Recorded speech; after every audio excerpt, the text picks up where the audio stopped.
ayoko. Kahit patay na ang nanay ko, hindi ko susuway ng mga pangaral niya sa akin. Boyfriend ko na, nilalandi mo pa. Hindi mo ako boyfriend ah. I'm sorry, baka nabigyan kita ng wrong signals. I don't see you in that way, Carla. Ana, I already talked to Carla. Hindi ka na niya aawain kasi wala naman talagang rason eh. Mas makakabuti siguro kung mag-iwasan na lang tayo. Si Nina, bumigay na rin. Kahit kay Lola ayaw niyang sabihin yung rason. Alam mo ba ako na yung isa pang kakaibang nangyari? Si Tito Abel, yung pinubog kanina sa labas. Yung tatay-tatayan ni Nina. Uncle, sa tingin ko kasi sinubukang molestyahin ni Lucas si Nina. Oh my God! Call Attorney Contreras nang magbayad ang Lucas na yan. Sir Nan, bago tayo gumalaw, we need Nina's position on this. Kausapin muna natin siya. Carmela, hindi pwedeng wala tayong gawin. Minor de edad si Nina. I know that, pero hindi niyo ba naisip how hard this is going to be for her? Pag natuloy ito sa korte, even the police will need her testimony. Masasaktan si Nina na ikwento kung ano ba nang nangyari sa kanya.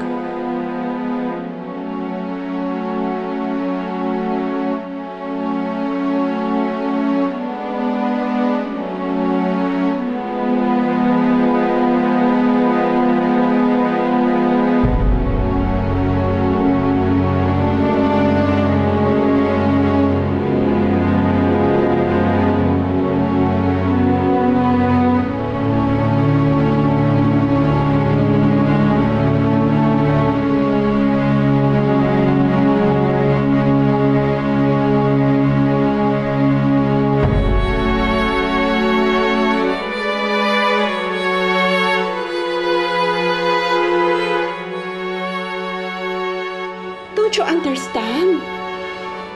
Masakit na sa kanya yung nangyari. Kailangan kausapin muna natin siya. She needs to be prepared for whatever might happen.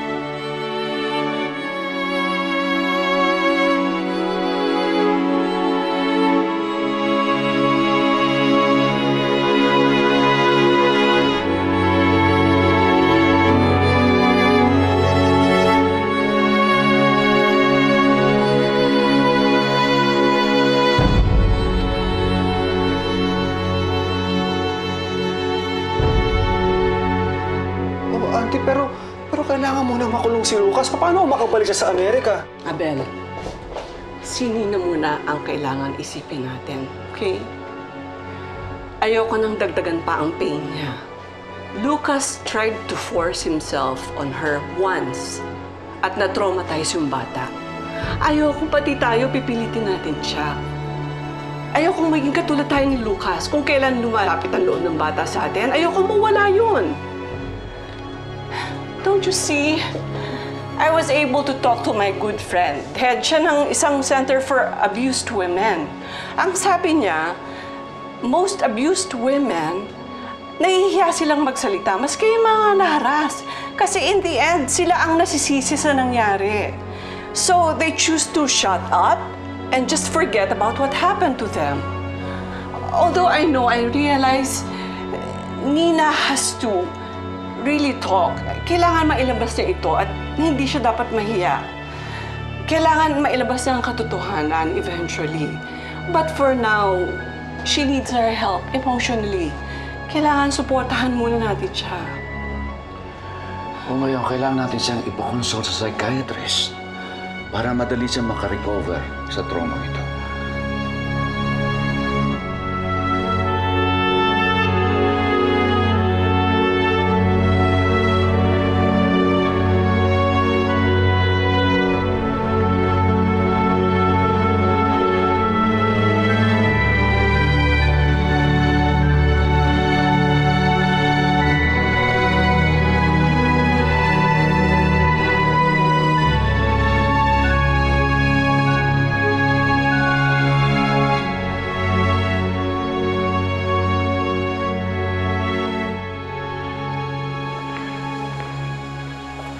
Ma. Hi. Late ka na naman. What do you mean, Carla? I'm always home on time. Ma, it's not what I meant. Ibig ko sabihin, late ka na naman sa mga nangyayari. Carla, if it's about the Ana Kareninas, I don't have the time. I don't care. Ma, it's not about them. It's Daddy.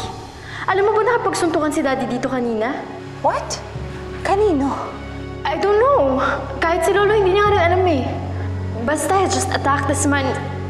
Lucas? Yun ata yung daddy ni Nina. I tried asking him why, pero ayaw niya naman magsalita eh. Ano ba nangyayari? Why is he acting like crazy? Don't worry, Carla. I'll talk to your dad.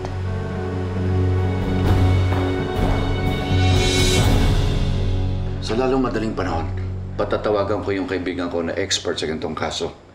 Kailangan ni Nina ng psychiatrist. No. Hindi ko kailangan ng psychiatrist. Hindi ako baliw. Nina, Iha, kailangan meron kang makausap na professional kasi hindi biro yung pinagdaanan mo eh. Lola, hindi ko kailangan yun. Please, don't be like Mommy. Lagi niyang pinipilit yan. Pero Nina, Lolo, hindi ako na-rape. Natutulog ako tapos pumasok si Daddy sa kwarto ko. Hinawakan niya yung legs ko. Pero nagising po ako kaya napigilan ko. Yun yung nangyari. Nina, you were really traumatized by what happened to you. Pero hindi mo lang napapansin. Nina, tama si Auntie. Siguro yun yung reason kung bakit aloof tsaka cold ka sa ibang tao. That's why siguro distant ka sa mga lalaki. No. Cold and aloof ako kasi yun yung kinilala kong parents. Cold and aloof. Lagi silang wala eh. Lola, okay lang ako, promise. Nina, Lolo, hindi po ako magpapatingin sa psychiatrist. Hindi ako scarred and I'm really not affected at all about sa nangyari. Hindi rin ako in denial.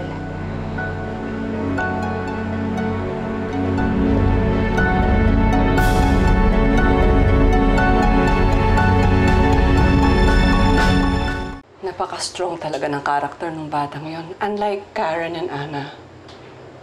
kaya siguro ayaw niya makapag-usap sa psychiatrist dahil kaya niyang dali ng problema na mag-isa. Pero, Uncle, Nina's very young. The topic's very sensitive. Kailangan niya kumonsulta sa psychiatrist. But how, Abel, nakita mo na how strong the girl is. Paano natin siya mapipilit? Auntie, siguro ngayon, okay siya, oo. Pero kasi bata pa siya eh. Pero paano pag tumanda na siya? Eventually, magmamanifest yung ginawa sa kanya ni Lucas. Kung ayaw niya, wala tayong magagawa. Masakit man sa loob ko. Sa ngayon, mas gusto kong pasayahin ang apo ko. Ayoko siyang saktan by forcing her to do something na ayaw niya. You're right, Sir Nan. Ang kailangan lang ngayon eh, protektahan natin si Nina, lalo na kay Lucas. Di ba, Abel, sabi mo, gustong kunin ni Lucas si Nina? Yan ang hindi ko papayagan. Nina will stay here. At hindi siya pwedeng lapitan ng Lucas na yan. That's why we need to protect Nina first. Para hindi na maulit-uli ang nangyari sa kanya. Tama si Carmela, Abel. Pero sa totoo lang, natutuwa ako na ganyan ang concern mo kay Nina. Kung ipaglaban mo siya, parang anak mo siya. Uncle, Auntie, naawala ko doon sa bata.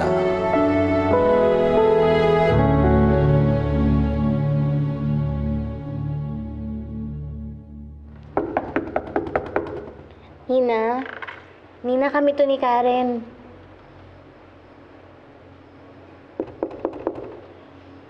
Nina. Nina, mag-usap tayo.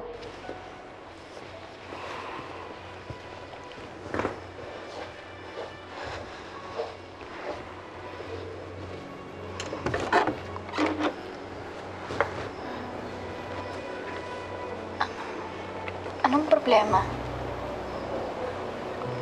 Karen, bukas na lang ha. Napagod kasi ako eh. Ha? Teka, kausapin mo kami.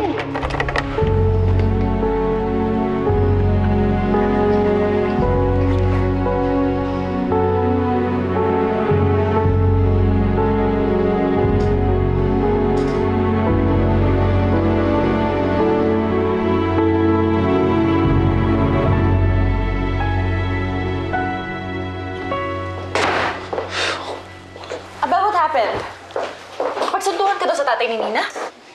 Ruth, huwag mo nang alamin. It's not important. Paano hindi importante? Si Nina ang pinag-uusapan natin dito. And may I remind you, hindi pa ako convinced sa alibi mo. Please, I'm tired. Sige na. Hindi pa tayo tapos, Abel. At hindi tayo matatapos hanggat hindi ka nagsasabi ng totoo. Ruth, ano bang gusto mong sabihin ko sa'yo? Kung bakit concern ka sa Nina na yon. Pati si Carla napapansin na yung pagiging malapit mo sa kanya. Sabihin mo nga, Abel, ano mo ba talaga si Nina? Ruth, kung ano man yung iniisip mo, mali yun. Mali? Really? Paano mo mapapatunayan na mali yung iniisip ko? Sige na, tama na, please. Magpakalalaki ka naman. Aminin mo na ang totoo. Dahil kung hindi ka magsasalita, kung hindi mo anak si Nina, ano mo siya? Mistress? A young mistress? Ang dumi mo mag-isip. Ha?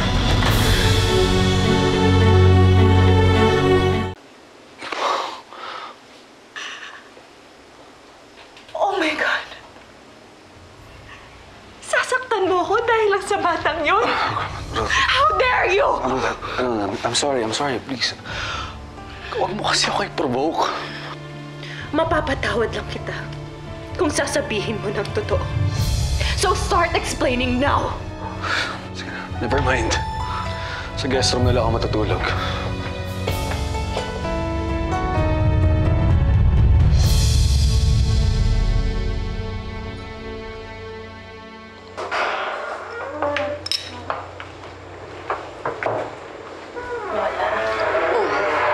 Ba't gising pa kayo dalawa? Hindi po kasi kami makatulog eh. Ayaw kaming kausapin ni Nina. Lola, ano po bang nangyari? Bakit po ba umiiyak si Nina? Bakit po ba nag-away si Tito Abel at yung tatay niya? Alam nyo, Anak Karen, medyo mabigat ang pinagdadaanan ni Nina ngayon. Kaya kung maaari sana, huwag niyo muna siyang kukulitin tungkol dito, ha? Lola, gusto naman po namin siyang tulungan eh. Pero paano naman namin gagawin yun kung hindi naman namin alam kung anong problema? Alam nyo, minsan, ang tunay na kaibigan, kailangan yung presence lang nila. Kahit hindi magsalita. Ngayon kailangan tayo ni Nina. Lalo na kayong dalawa. Ha?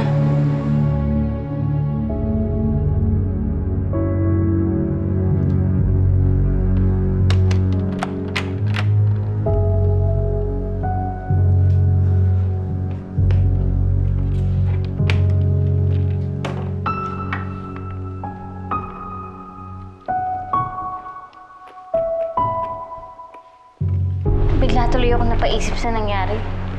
Kasi pati si Lola ayaw na magsalita. Ako nga rin eh. Akala ko ako lang yung madrama. Pati pala si Nina. Kaya ako umuwi kanina. Dahil gusto kong umiyak ng umiyak ulit. Pero bigla ko siyang naisip. Parehas kaming nawala ng ina. Kaya gusto ko siyang puntahan. Sa kanya ko gustong umiyak kanina. Karen, Alam kong pareho kaming nasasaktan. Pero nung nakita ko siyang umiiyak,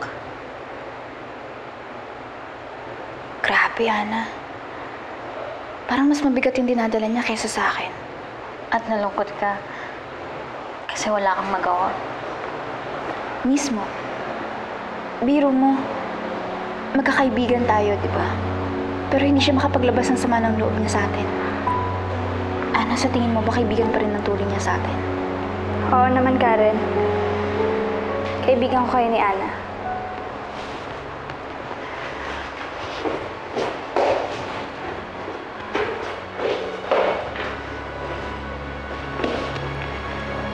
Kayong dalawa lang yung totoo kong kaibigan. Kaya, sana huwag niyong isipin na ayoko mag-share sa inyong dalawa. Wala lang naman yun eh. Pumunta si Daddy kanina, tapos nagkasagutan lang kami. Nag-away kayo? Oo. Pero wala yun. Normal na away lang naman yun eh. Tsaka ganun talaga si Daddy minsan. Parang hindi niya ako naiintindihan. But I'm okay now. Sigurado ka? Oo naman, no? Tsaka lalo pa ngayon, no? Na-discover ko na sobrang concerned niyo palang dalawa sa akin. Thank you kasi magkakaibigan tayo.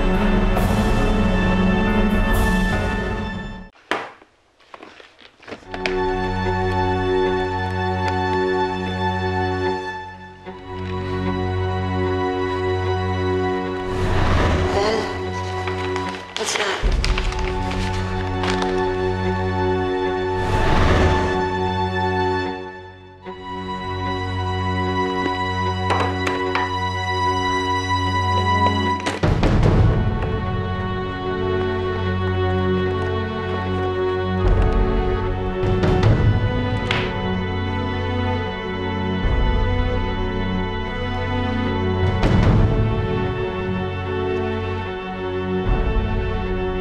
Sabihin mo nga, Abel, ano ho ba talaga si Nina?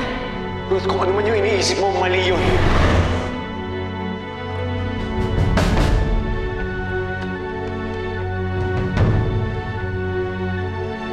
Kung hindi mo anak si Nina, ano mo siya? A young mistress? Ang dumi mo mag-isip. Ha?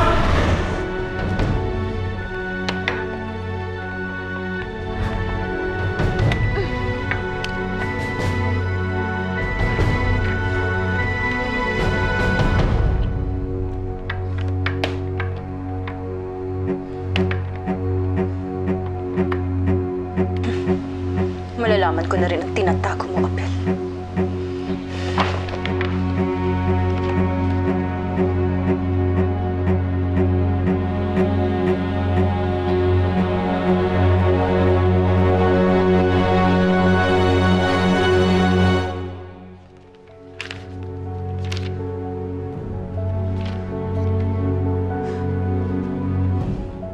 Akala ko naman kung ano.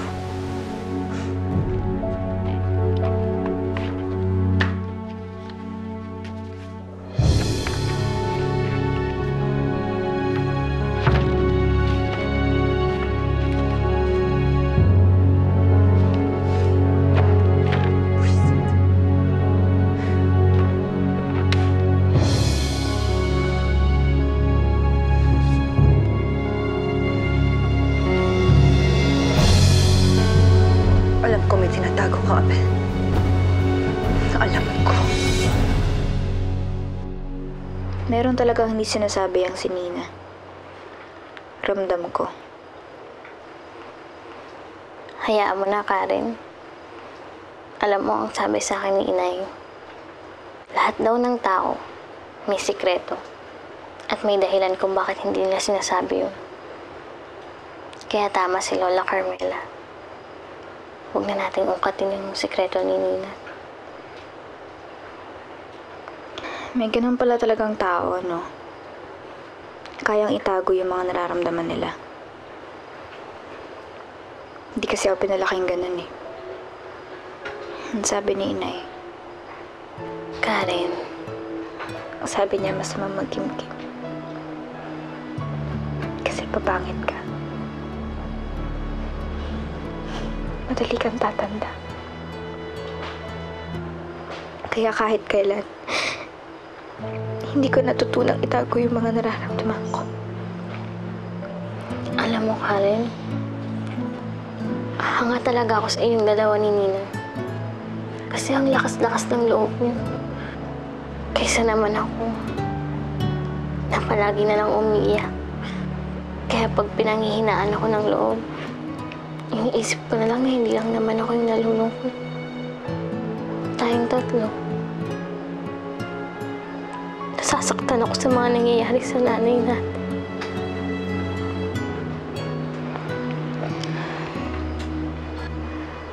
Siguro ngayon ang dahilan kung bakit umiyak si Nina. Baka na-miss niya yung nanay niya. Parang tayo.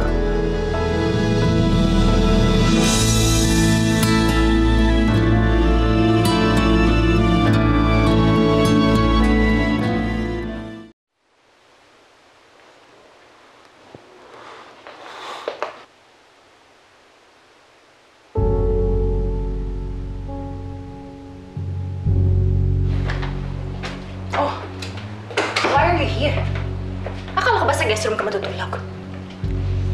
Did you do this? No? Yes. Dahil may tinatago ang magaling kong asawa. You are really impossible. Kung nakakalimutan mo, Abel, I am good with riddles. Kaya yung sikreto mo, paikot-ikutin mo man, masosolve ko rin.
Basta kailangan mo ng tulong, narito lang ako. Sana kayo na lang po yung nakaampon sa akin. Sana kayo na lang yung naging daddy ko. Sige po, alis na po ako. Imagine that emo girl na ayaw magpahawak. Hinalikan sa pisngi ang asawa. Naglalaro lang naman sa isipan ko na kabit mo si Nina. Might as well malaman niyo na rin yung totoo. Si daddy, he tried to molest me. Ha? Gusto mo mag-cutting classes tayo? Kaya alam mo kung na pwede nating puntahan. Sigurado mong i-enjoy ka. Game? Gimmick? Clubbing? Sigurado namang hindi ako papayagan. Eh, di tumakas ka. Si Abel, is very protective of Nina. Parang nung araw kay Maggie. Di ba may gusto si Abel kay Maggie dati? Pero meron na siyang Ruth noon. Eto bang hinahanap mo, my dear husband? Ang DNA test results. Anak mo ba si Nina? Did you sleep with Maggie?